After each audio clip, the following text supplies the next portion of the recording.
கேள்வி கேட்காம இருங்க, கேள்வி கேட்டால் மட்டும் கரண்ட் வந்துருமா அப்படின்னு கேட்குறாங்க. யார் அது மாஸ்டர் மகேந்திரன்? எவனே தெரியாமல் எவனோ வந்து கேள்வி கேட்குறான். அதுக்கெல்லாம் பதில் சொல்ல வேண்டியது இருக்கு. நம்ம தலையெழுத்தா நம்மளுக்கு. கடந்த காலங்களில் வேலை செய்யக்கூடிய திமுகவுடைய ஊழியர்கள் தான் காரணம். என்ன ஊழியர்கள்? அப்போ நீங்கள் உங்களுக்கு இப்போ நீங்கள் ஆட்சி நீங்கள் நடத்துகிறீங்களா இல்லை திமுக நடத்துதா? இன்னும் ஸ்டாலின் சார் தான் நடத்துகிறாரா? இன்னும் செந்தில் பாலாஜி தான் மினிஸ்டரா? ஓட்டு போட்ட மக்களை தெருனா என்று சொல்வதும், ஜல்லிக்கட்டில் வந்து இளைஞர்களை காட்டி கொடுத்து ஓடிய ஒரு துரோகி எனக்கு தெரியும். நான் நேரடி விட்னஸ். இந்த தாவாக்காவை நோக்கி படையெடுக்கிறவருக்கு கடவுள் தரிசனம் கிடைத்ததா? கல்ட் ஃபிகர் என்று சொல்லப்படுகிற ஆக்டிங் முதலமைச்சருடைய விஜய் அவர்களது தரிசனம் கிடைத்ததா இதுவரை? எல்லாத்தையும் சொல்லி வந்து இப்போ எக்ஸ்போஸ் ஆகிட்டாரா விஜய்? நித்யா கூட்டத்தில் போய் தமிழ்நாட்டுடைய கல்வியில், மருத்துவத்தில், பொருளாதாரத்தில் தமிழ்நாடு முன்னணியில் இருக்குதுன்னு சொல்கிறாரு. நட்டமாக நிமித்திட்டார வந்து ஒரு மாதத்தில். அவர் யாருடைய சக்ஸஸை போய் பேசுங்க. நீ 6 மாதத்துக்கே 1 மாதத்துக்கு அனுபவிக்க முடியல. இந்த தொல்லையை 50 ஆண்டு காலத்துக்கு அனுபவிச்சோம்னா தமிழ்நாடு அவ்வளோதான், கற்காலத்துக்கு போயிடும் தமிழ்நாடு. சர்மிளா டாக்கீஸ் நேயர்களுக்கு வணக்கம். நிறைகாலில் நாம் சிந்திக்க போவர் முன்னாள் குடியரசுத் தலைவர் ஏபிஜே அப்துல் கலாம் அவர்களின் அறிவியல் ஆலோசகர் டாக்டர் பொன்ராஜ் அவர்கள். வணக்கம் சார். வணக்கம் பாலாஜி. தாவைக்கு ஆட்சி அமைந்து 1 மாத காலம் ஆயிருக்கு. இப்போது இன்னும் கான்ஃபிடண்டா இருங்கன்னு சொல்லுவார். இப்போ இன்னும் கான்ஃபிடண்டாக தாவைக்கா கட்சியினர், குறிப்பாக அமைச்சர் ரமேஷ் அவர் வந்து எதிர்கட்சியே இல்லாத சட்டமன்றத்தை உருவாக்குவோம் வருங்காலங்களில் அப்படின்னு சொல்கிறாரு. இன்னொரு பக்கம் ஐயுஎம்எல் சார்ந்த அமைச்சர் ஷாஜகான் திமுக அடுத்த 50 வருடங்களுக்கு துடைத்து எறியப்படும் அப்படின்னு சொல்கிறாரு. எப்படி இதனுடைய போக்கு எப்படி பார்க்குறீங்க நீங்கள்? இப்படிப்பட்ட ஒரு ஆணவம் கலந்த பேச்சு ஜனநாயக நாட்டில் என்றைக்கும் நிலைத்ததாக சரித்திரம் இல்லை. எதிர்கட்சியே இல்லாத ஒரு சட்டசபையை உருவாக்குவோம் என்று சொல்வதெல்லாம் ஆணவத்தின் உச்சத்தின், அகங்காரத்தின் உச்சத்தின் வெளிப்பாடு. அப்போ அதை சொல்லக்கூடிய லெவலில் ஒரு அமைச்சர் இருக்கிறார் என்று சொன்னால் அவரது அரசியல் அறிவு ஒரு ஞான சூனியத்துக்கு ஈடானது தான். அப்போ அப்படிப்பட்ட ஒரு ஜனநாயகத்தினுடைய மாண்புகளை தூக்கி காலில் போட்டு மிதிக்கக்கூடிய அளவிற்கு பேசக்கூடிய வல்லமை அவருக்கு கொடுத்தது எது? 35% வாக்கா? மீதம் இருக்கக்கூடிய 65% வாக்கு எதிராக இருக்கிறது, திமுகவிடம் இருக்கிறது என்பதை இவர்கள் புரிந்திருக்கிறார்களா இல்லையா? இப்போ ஒட்டுமொத்த 65% மக்கள் உங்களுக்கு எதிராக இருக்கிறார்கள் என்பதை நீங்கள் புரிந்திருந்தால் இப்படிப்பட்ட வார்த்தையை பேசுவதற்கு தயக்கம் வரும். நெல்மணி இல்லாத பதர் இருக்கு பார்த்தீங்களா? அந்த பதர்கள் தான் இப்படியெல்லாம் சலசலப்பை ஏற்படுத்தும். நெல்மணி இல்லாத பதர்கள் சொல்லக்கூடிய சலசலப்பு 50 ஆண்டுகளுக்கு ஐயுஎம்எலுக்கு பதவி கிடைத்து விட்டது, இதுவரை கிடைக்காத அமைச்சர் பதவி கிடைத்து விட்டது என்பதற்காக 50 ஆண்டுகளுக்கு திமுகவே இருக்காது என்று சொல்வதெல்லாம் ஆணவத்தின் உச்சம். ஓகே, இது வந்து துரோகத்தின் உச்சம். எனவே இப்படிப்பட்ட பதர்கள் சொல்வதையெல்லாம் நம்ம வந்து ஒரு பொருட்டாக எடுத்துக்கொள்ள முடியாத அரசியலில் அது அவர்களுக்கே அது வினையாக போய் முடியும். ஏனென்று சொன்னால் ஆணவம் தலைக்கு ஏறிவிட்டது. இனிமேல் அந்த ஆணவமே அவர்களை அழிக்கும். ஆனால் அம்பேத்கர் குறித்து உதயநிதிக்கு என்ன தெரியும்? ஒரு 4 வரி பேச முடியும் அம்பேத்கர் குறித்து. நாங்கள் பேசுகிறோம், நாங்கள் ரெடியாக இருக்கோம், நேருக்கு நேராக வாங்க பேசலாம் அப்படின்னு ஆதவ அர்ஜுனா சவால் விடுகிறார். ஒரு பக்கம் திரும்ப வந்து நாங்கள் எந்நேரமும் வெளியேறக்கூடும் அமைச்சரவை பதவியிலிருந்து அப்படின்னு சொல்கிறதுக்கு, இல்லை திரும்ப அவர்கள்கிட்ட நான் டெய்லியும் பேசிட்டு தான் இருக்கேன், அவர் ஒருபோதும் விசிகாவினால தாவேக்காவுக்கு ஆபத்து ஏற்படாது, நான் முழுமையான ஆதரவோடு தான் நாங்கள் தாவேக்கா அரசாங்கத்துக்கு ஒத்துழைப்போடு இருக்கிறோன்னு திரும்ப சொல்கிறாரு அப்படின்னு ஆதவ சொல்கிறாரு. இந்த ஒரு குழப்பமான சூழ்நிலை இருக்குல்ல, ஒரு பக்கம் தாவேக்கால கூட்டணியில் இல்லைன்றாங்க, ஒரு பக்கம் நாங்கள் முழுமையான ஆதரவு கொடுக்குறோன்றாங்க. சிபிஎம் வந்து திமுக கூட கூட்டணியில் இனிமேல் நீடிக்க இயலாதுன்னு சொல்கிறாங்க. ஆனால் முழுமையாக நாங்கள் தாவேக்காவுக்கு ஆதரவு கொடுக்க மாட்டோம்னு சொல்கிறாங்க. எப்படி நம்ம புரிஞ்சுக்கிறது இதை? அதாவது வந்து கூட்டணி, அதாவது கல்லாப்பட்டி கூட்டணி, தீய சக்தி திமுக என்று சொன்னார் திரு விஜய் அவர்கள். அப்போ அந்த தீய சக்தி திமுகவோட கூட்டணி வைத்திருக்கக்கூடிய கல்லாப்பட்டி கூட்டணியை வைத்து தான் இப்பொழுது இவர்கள் ஆட்சி அதிகாரத்தை நிலைநிறுத்தி இருக்கிறார்கள்.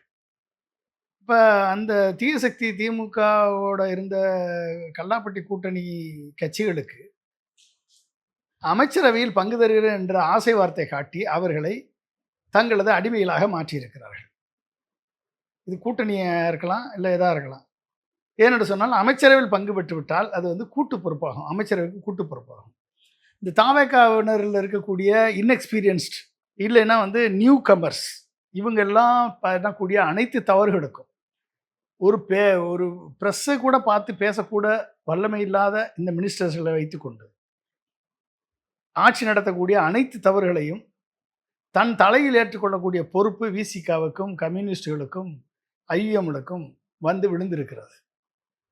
ஏதோ ஒரு வகையில் இந்த தாவேக அரசு மத்திய ஒன்றிய அரசிற்கு, மோடி அரசிற்கு, அமித்ஷாவின் ஆட்டத்திற்கு அடிபணிய வேண்டிய சூழல் ஏற்படும் பொழுது, தமிழகத்திற்கு எதிரான நிலைப்பாட்டை கடுமையாக எதிர்த்து போராட முடியாத ஒரு சூழல் ஏற்படும் பொழுது, இந்த கட்சிகள் அங்கே அப்போதுதான் இவர்கள் எக்ஸ்போஸ் ஆவாங்க. இந்த கட்சிகள் அப்பொழுதுதான் எக்ஸ்போஸ் ஆவாங்க, மக்கள் மத்தியில் இவர்கள் எக்ஸ்போஸ் ஆவாங்க.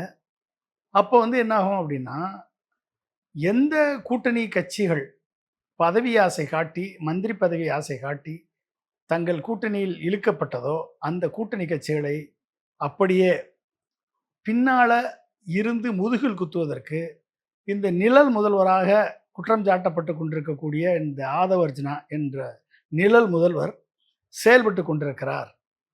ஏடிஎம்கேலிருந்து 4 எம்எல்ஏக்களை ராஜினாமா செய்ய வைத்து அவர்களை தன் பக்கம் இழுப்பது, மீண்டும் அந்த வேலையை தொடர்ந்து செய்து இடைத்தேர்தலை வரவழைத்து அந்த இடைத்தேர்தலை வெற்றி பெற்று இவர்களுக்கென்று அறுதி பெரும்பான்மையை பெற்றுவிட்டால் அப்பொழுது அதற்கு பின்பு விசிகாவை சார்ந்திருக்க வேண்டிய தேவையில்லை, கம்யூனிஸ்டை சார்ந்திருக்க வேண்டிய தேவையில்லை, ஐயுஎம்எல்ஐ சார்ந்திருக்க வேண்டிய தேவையில்லை. இவர்களை எப்பொழுது வேண்டுமானாலும் வெளியேற்றலாம். இல்லை, அவர்களாவே வராங்களா, இவர்கள் வேண்டுமென்று உடைக்கிறாங்கன்னு ஒரு கேள்வி இருக்குல்ல. அவர்கள் வருகிற போது நம்ம எப்படி சேர்த்து கொள்ளாமல் இருக்க முடியும்? எப்படி வந்தாங்க அவங்களா எப்படி வந்தாங்க? இவங்க கேட்காம எப்படி வந்தாங்க? அவங்களா வந்துட்டாங்களா? விசிகாவும் கம்யூனிஸ்டும் ஐஎம்லும் அவங்களா வந்துட்டாங்களா? இல்லை, அதிமுக சொல்றதுனால கேட்குறேன். நேற்று வந்து 30,000 பேர் மரகதம் குமரவேல் தலைமையில் தவைக்காவல் இணையும் இணைப்பு விழாலாம் மதுராந்தகத்தில் நடந்துச்சு இல்லையா? இப்போ அந்த விழாலாம் நடக்கிற போது அதிமுகவிலிருந்து அவர்களாகவே தவைக்காவல் இணைகிற போது அதை எப்படி தவைக்கா தடுக்க முடியும்? அதாவதுங்க, பதவி ஆசை இருக்கக்கூடிய சில எம்எல்ஏக்கள், முன்னாள் அமைச்சர்கள், முன்னாள் நிர்வாகிகள் தங்களது அடுத்த பதவிக்காக தாவேக்காவை நோக்கி படையெடுக்கிறார்கள். இந்த தாவேக்காவை நோக்கி படையெடுக்கிறவர்களுக்கு கடவுள் தரிசனம் கிடைத்ததா? கல்ட் ஃபிகர் என்று சொல்லப்படுகிற ஆக்டிங் முதலமைச்சருடைய விஜய் அவர்களது தரிசனம் கிடைத்ததா? இதுவரைக்கும் கிடைக்கல. யாருடைய தரிசனம் கிடைத்தது? நிழல் முதல்வர் தரிசனமும் பொதுச் செயலாளர் புஷி ஆனந்த் தரிசனமும் தான் கிடைத்திருக்கிறது. சரியா?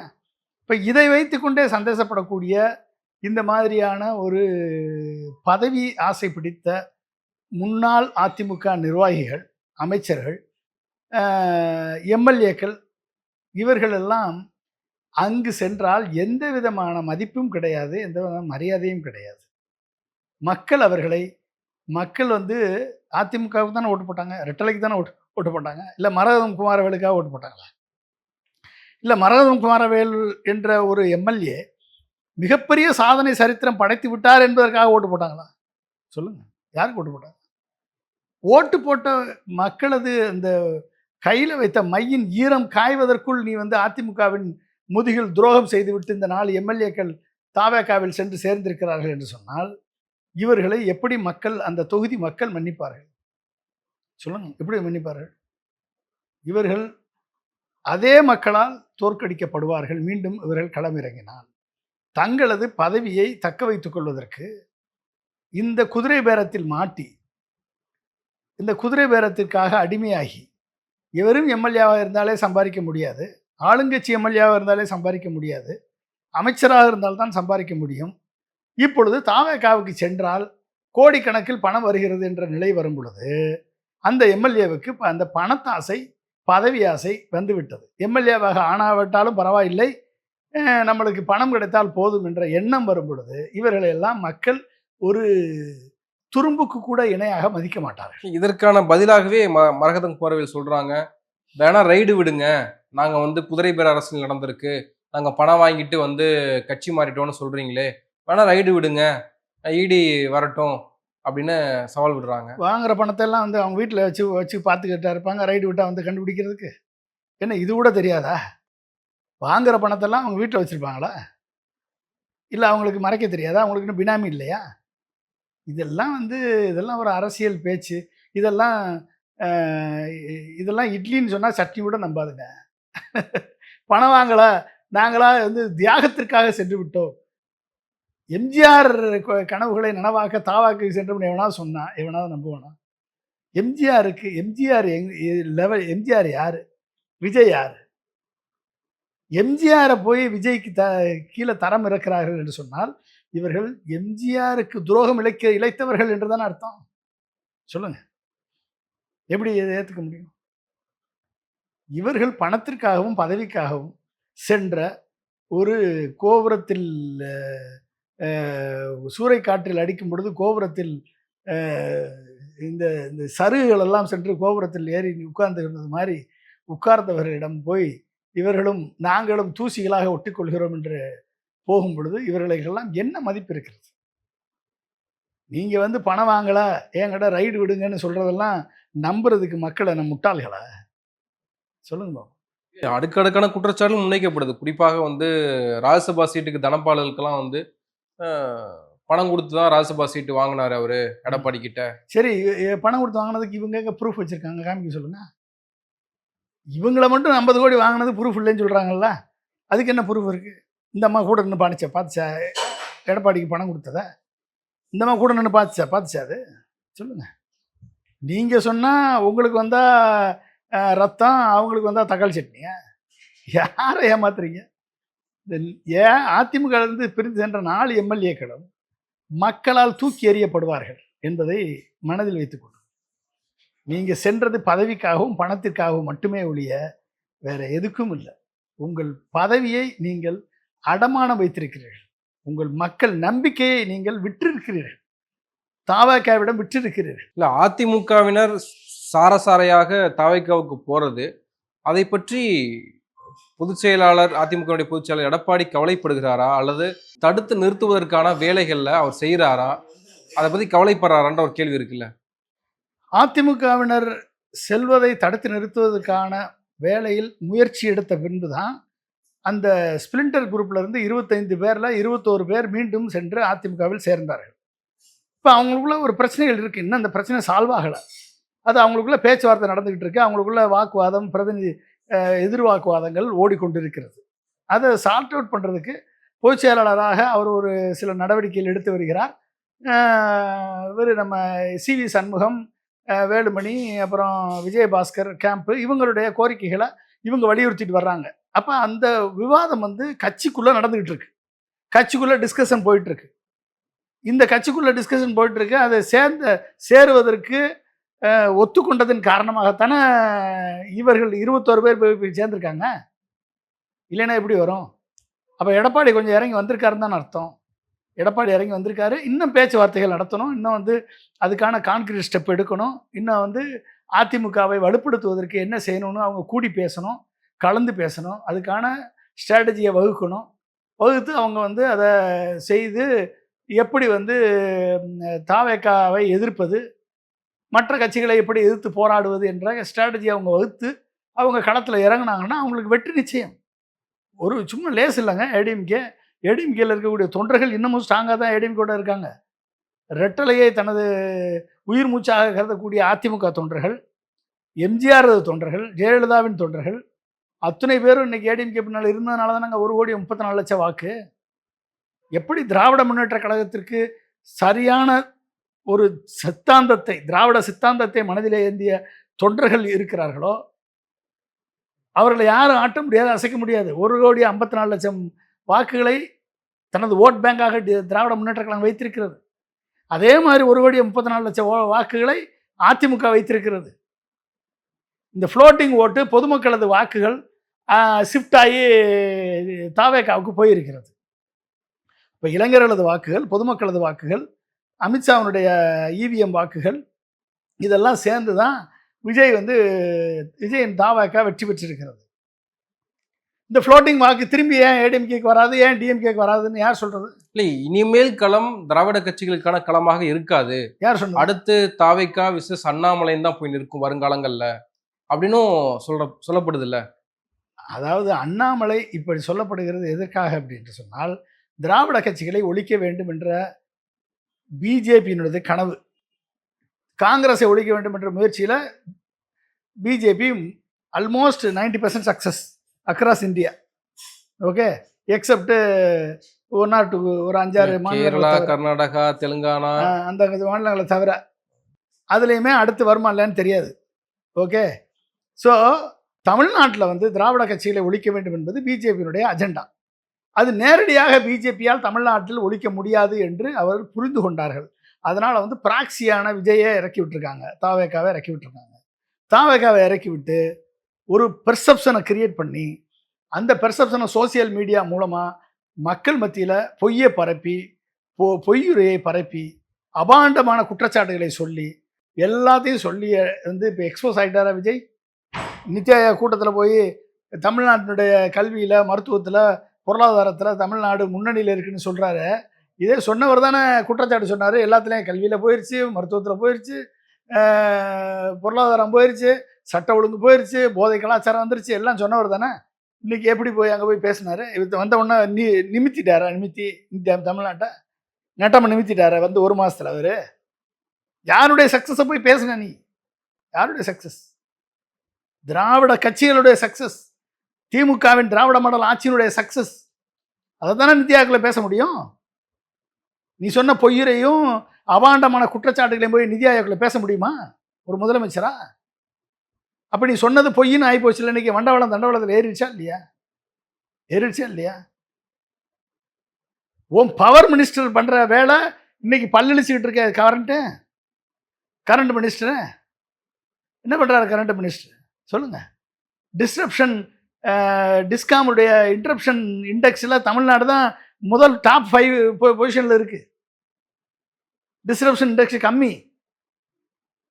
நீ அது கூட தெரியாமல் கடந்த 5 ஆண்டுகளில், கடந்த 10 ஆண்டுகளில் எடப்பாடி ஆட்சியிலையும் சரி, டிஎம்கே ஆட்சியிலையும் சரி, இந்த பவர் டிஸ்ட்ரிபியூஷன் வந்து ஹையர் லெவல் இம்ப்ரூவ் ஆயிருக்கு. டிஸ்காம் இன்டரப்ஷன் இண்டெக்ஸ் எடுத்து பாருங்க, டாப் 5 பொசிஷனில் இருக்கு. அதுக்கு மேலே கீழே போனீங்கன்னா பல்வேறு மாநிலங்களில் பவர் கட் என்பது மிகப்பெரிய பிரச்சனை. இல்ல மின் தேவை அதிகமாக உச்சத்தை தொட்டிருக்கு இந்த வாட்டி. அதனாலதான் ஒரு தாக்கம் ஏற்பட்டிருக்கு. பகிர்மானத்துல சில பிரச்சனைகள் இருக்கு, சரி பண்ணிக்கிட்டு எல்லா ஆட்சியிலையும் சம்மர்ல மின் தேவை அதிகமாக தான் போகும். செந்தில் பாலாஜி இப்போ ஒரு அறிக்கை கொடுத்துருக்காரு, அதிகமாக தான் போகும். அதை விட டபுள் மடங்கு கூடிச்சா மின் தேவை உங்கள் ஆட்சியில் வந்து. ஏன்னா அந்தளவுக்கு இண்டஸ்ட்ரியை குரோத் கொண்டாந்துட்டீங்களா ஒரு மாதத்தில்? சொல்லுங்கள். அதே குரோத் தானே, அதே இண்டஸ்ட்ரி தானே, இருக்க இண்டஸ்ட்ரி தான் போயிருக்கு. ஒரு 20,000 கோடி இண்டஸ்ட்ரி வெளியே போயிடுச்சு. சரியா? அப்போ என்ன ஒரு மினிஸ்டருக்கு என்ன அடிப்படை கிரவுண்ட் ரியாலிட்டியே தெரியாமல் நீங்கள் ஆட்சி நடத்திட்டு இருக்கீங்க? இல்லை, பகிர்மானங்கள்ல வரக்கூடிய பிரச்சனைகளுக்கு காரணம் கடந்த காலங்களில் வேலை செய்யக்கூடிய திமுகவினுடைய ஊழியர்கள் தான் காரணம். என்ன ஊழியர்கள்? அப்போ நீங்கள் உங்களுக்கு இப்போ நீங்கள் ஆட்சி நீங்கள் நடத்துறீங்களா இல்லை திமுக நடத்துதா? இன்னும் ஸ்டாலின் சார் தான் நடத்துகிறாரா? இன்னும் செந்தில் பாலாஜி தான் மினிஸ்டரா?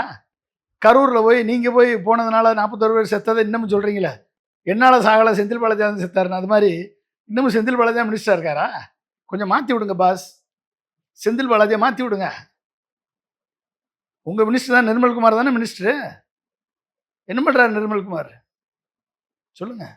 இல்லை, அந்த இப்போ ரீசெண்டாக கூட இப்போ தவைக்கு ஆதரவு நிலைப்பாட்டில் பேசக்கூடிய நிறைய பேர் சமூக ஊடகங்களில் இன்டர்வியூலாம் கொடுக்குறாங்க. அதில் மாஸ்டர் மகேந்திரன் ஒரு நடிகர், அவர் கூட ஏன் 6 மாதத்துக்கு ஏன் இப்படி கேள்வி கேட்குறீங்க, கேள்வி கேட்காம இருங்க, கேள்வி கேட்டால் மட்டும் கரண்ட் வந்துருமா அப்படின்னு கேட்குறாங்க.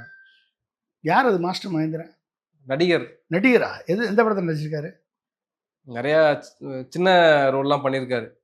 எவனே தெரியாமல் எவனோ வந்து கேள்வி கேட்குறான். அதுக்கெல்லாம் பதில் சொல்ல வேண்டியது இருக்குது. நம்ம தலையெழுத்தா நம்மளுக்கு. அதாவது 6 மாதம் என்ன, 6 வருஷத்துக்கு கேள்வி கேட்காதீங்க சொல்லுங்கப்பா. 6 வருஷத்துக்கு கேள்வி கேட்காதீங்க. அதான் ஒவ்வொரு வீட்லேயும் விஜய் இருக்கார்ல, விஜய்கிட்ட கேட்க சொல்லுங்கள் மக்களை. அவதான் சொல்கிறாங்க அவங்க. இந்த மாஸ்டர் மகேந்திரன் சொல்கிறீங்களா, அவன் பேச்சுப்படி நீங்கள் பார்த்தீங்கன்னா அந்த ஒவ்வொரு வீட்லேயும் ஒரு விஜய் இருக்கார். விஜய் உங்கள் வீட்டில் இருக்க விஜய் தான் சொல்லி தானே ஓட்டு போட்டீங்க பொதுமக்கள். விஜய் உங்கள் வீட்டில் இருக்கக்கூடிய விஜய் பையனாக இருக்கலாம், பொண்ணாக இருக்கலாம். இல்லை உங்கள் வீட்டில் இருக்கக்கூடிய விஜய் வந்து பேரனாக இருக்கலாம், பேத்தியாக இருக்கலாம். அந்த 4 பேர் சொல்லி தானே ஓட்டு போட்டீங்க. அந்த 4 பேர்கிட்ட கேளுங்க ஏன் பவர் கட் ஆகுதுன்னு. இல்லைன்னா என் பிள்ளைகிட்ட போய் நான் எப்படி கேட்க முடியும் அப்படின்னு நிறுத்திடுங்க. நிம்மதியாக பவர் இல்லாமல் தூங்குங்க. வெளியே மாடி மொட்டை மாடி இருக்குல்ல, அதில் போய் தூங்க வேண்டியதானே.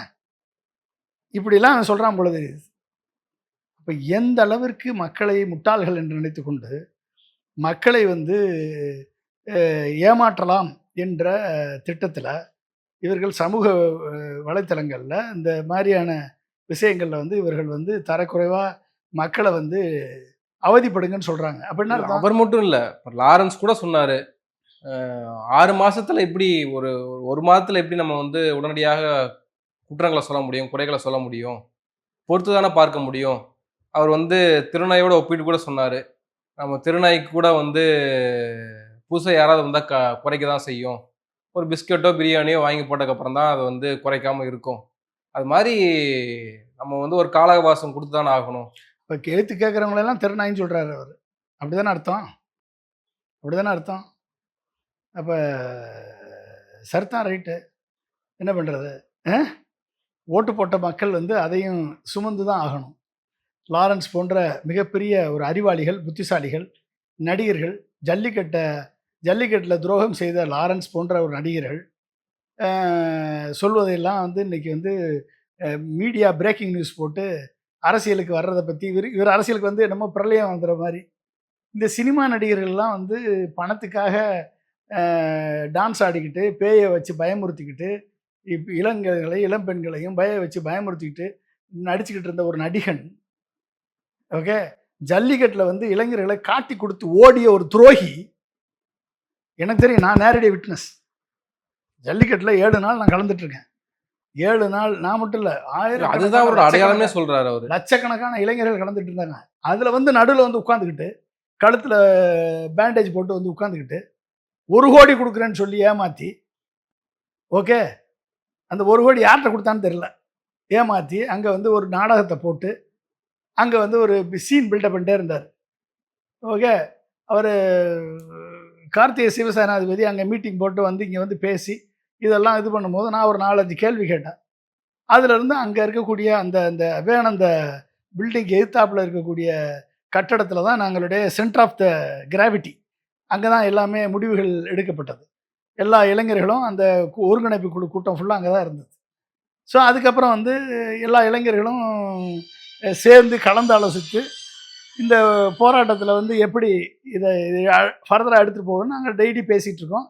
டெய்லி நான் வந்து நைட்டு 2 மணி 3 மணி வரைக்கும் அங்கே இருப்பேன். அப்புறம் வந்துட்டு காலையில் திரும்பி போகிறது, இது மாதிரி நடந்துகிட்டே இருந்தது. கடைசி நாள் வந்து பேச்சுவார்த்தைக்கு அழைக்குது போலீஸ். ஏன்னா அன்றைக்கி வந்து ஜல்லிக்கட்டுக்கு கிராண்ட் பண்ணியாச்சு, சட்டம் இயற்றியாச்சு. சட்டத்தை இயற்றின பிறகு இதை எப்படி இம்ப்ளிமெண்ட் பண்ணுறது, இது எப்படி மற்ற கோரிக்கைகள்லாம் இருக்குது, இதெல்லாம் வந்து தமிழக அரசு நிறைவேற்றணும்னு நாங்கள் எல்லாரும் சேர்ந்து கோரிக்கை கொடுக்கணும்னு இளைஞர்கள் அமைப்பு, பல்வேறு அமைப்புகள்னு வச்சுக்கோங்களேன், ஒரு ஆளுக்கு கிடையாது, பல்வேறு அமைப்புகளுடைய ரெப்ரசன்டேட்டிவ்ஸ் எல்லாம் கூடி பேசுகிறோம். பேசிட்டு இருக்கப்ப லாரன்ஸ் இருக்காப்புல கூட. போலீஸ் கூப்பிட்ட உடனே நான் போகிறேன்னு சொல்லிட்டு என் குதிரையை முன்னால் விட்டுன்னு போனாப்புல. போலீஸ் கூப்பிட்டது என்னையும் சேர்த்து கூப்பிட்டாங்க. அவரையும் எல்லா இளைஞர்களும் எல்லாரும் சேர்ந்து பொன்ராஜ் போகட்டும், அவர் எங்கள் சார்பாக வந்து அவர் போய் பேசட்டும் அப்படின்னு அவங்க சொன்னாங்க. லாரன்ஸ்ட்டு சொல்லும் போது லாரன்ஸ் நான் போய் முதல்ல பேசிட்டு வரேன்னு சொல்லிட்டு போனாப்புல. போய் அங்கே அன்பு ஐபிஎஸ் ஆஃபீஸர் அன்பும் சுதாகர் இருந்தாங்க வேணந்த பில்டிங்கில். அந்த பில்டிங்கில் போய் பேசிட்டு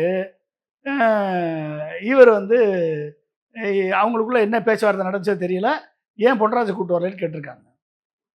அவர் அங்கே இருக்கார், இந்த வர சொல்கிறேன் அப்படின்னு சொல்லி அவங்க ஏதோ மிரட்டியிருப்பாங்க போல தெரியுது. என்ன இன்றைக்கே நான் இப்போயே ஓடி போயிரு, நாங்கள் வந்து லத்தி சார்ஜ் பண்ணிடுவோம்னு சொல்லி மிரட்டியிருப்பாங்க போல தெரியுது. இதை வந்து சொல்லணுமா இல்லையாங்க கேட்டால், நாளைக்கு லத்தி சார்ஜ் பண்ண போகிறாங்கன்னு சொல்லணுமா இல்லையா கிட்ட சொல்லலை.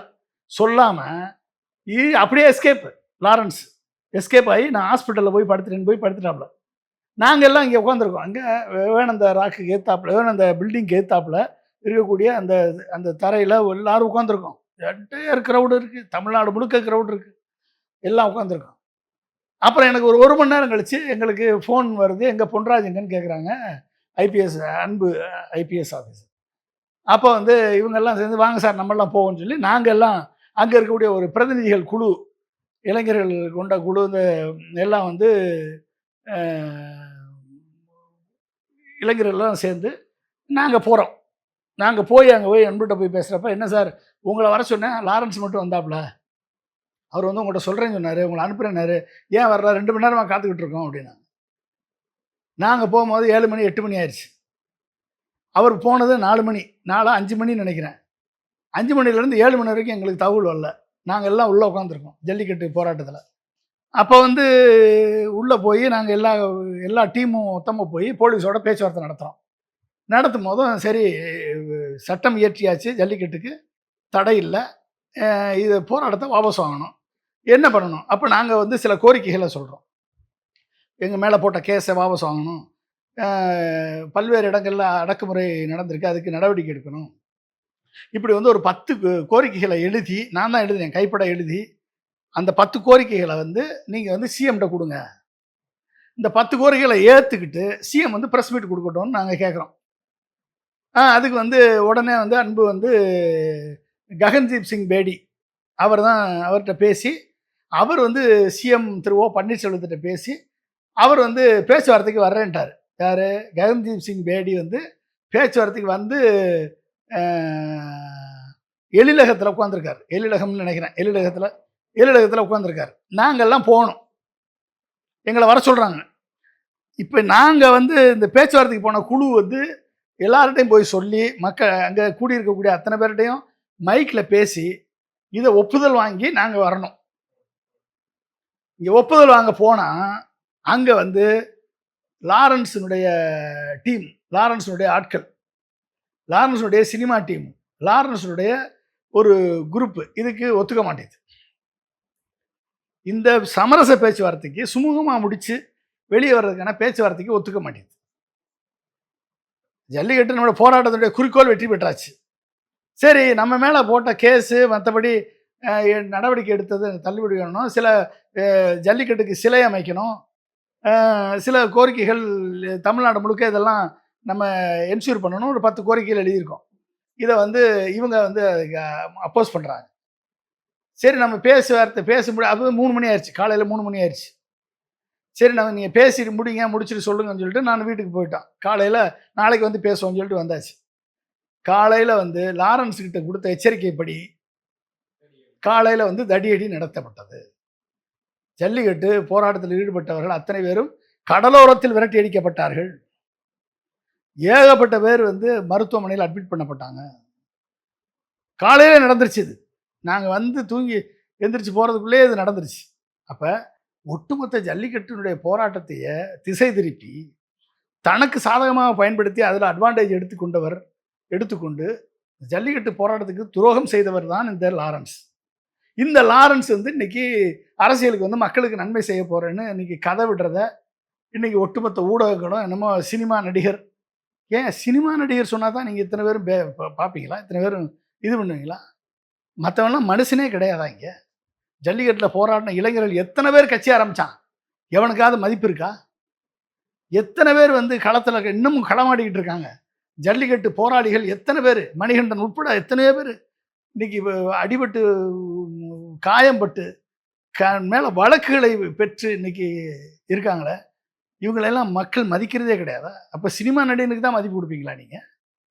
இந்த மாதிரி சினிமா நடிகனை பார்த்து பார்த்து பார்த்து பார்த்து அவனுக்கு மதிப்பு கொடுத்து ஊடகங்கள் அவன் பின்னாட போய் இந்த மாதிரி சினிமா நடிகங்களையும் ப்ரிசப்ஷனை பில்டு பண்ணுறவங்களையும் ஊடகங்கள் தூக்கி வச்சு கொண்டாடுறவனையும் ஆளுகின்ற அரசுகள் ஒருத்தருக்கு வந்து விளம்பரம் கொடுக்கறதையும் போலீஸ் பாதுகாப்பு கொடுக்கறதையும் பார்த்து ஏமாந்து தமிழ்நாட்டுடைய எதிர்காலத்தையே பாழாக்கக்கூடிய ஒரு மோசமான கலாச்சாரம் தமிழ்நாட்டு மக்கள் மத்திய பாழாக்கிட்டு இருக்க. இதை பற்றி ஒருத்தனும் சிந்திக்க கூட இல்லையா நீங்கள்? அப்போ உழைப்பவனுக்கு மதிப்பு இல்லை, நடிப்பவனுக்கு தான் மதிப்பு.